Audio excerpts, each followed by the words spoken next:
हमर गाँव आबे तोला बारे न चाहूँ रानी बारे न चाहूँ तुहर गाँव आहू मोला बारे न चाबेगा बारे न चाबे बारे न चाहूँ तोला बारे न चाहूँ बारे न चाहूँ बारे न चाबे मोला बारे न चाबेगा बारे न चाबे हमर गाँव आबे तोला बारे न चाहूँ चंदा बारे न चाहूँ तुहर गाँव आहू मोला बारे न चाबेगा बारे न चाबे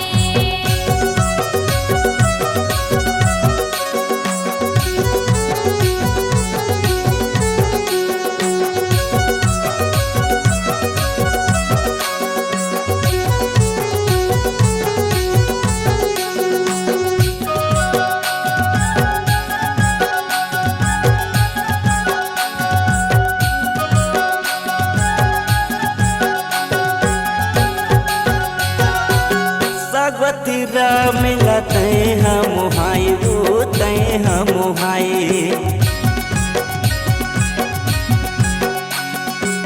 सागवती राम मिला तय हम हाय रे तय हम हाय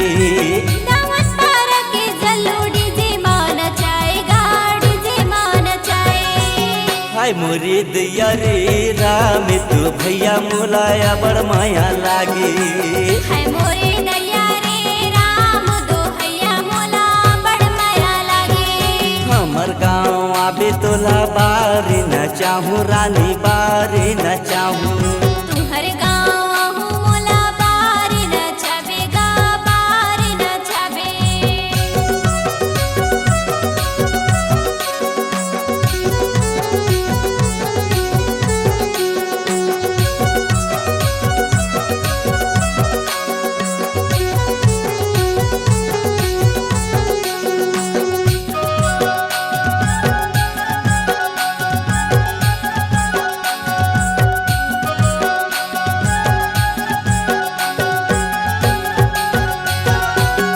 आठवें अंग माँ करूँ सिंगार गा करूँ सिंगार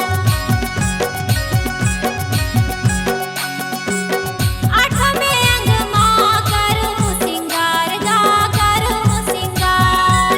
संतोष रजत की दूरी करही इंतजार वो करही इंतजार माया के मारे रे आवाज ही करेगा आवाज ही करे हाय रे मोर चंदा रानी झन तय भुलाबे वो झन तय भुलाबे तुहर गाँव आहू मोला बारे न चाबेगा बारे न चाबे हमर गाँव आबे तोला बारे न चाहूँ रानी बारे न चाहूँ तुहर गाँव आहू मोला बारे न चाबेगा बारे न चाबे हमर गाँव आबे तोला बारे न चाहूँ रानी बारे न चाहूँ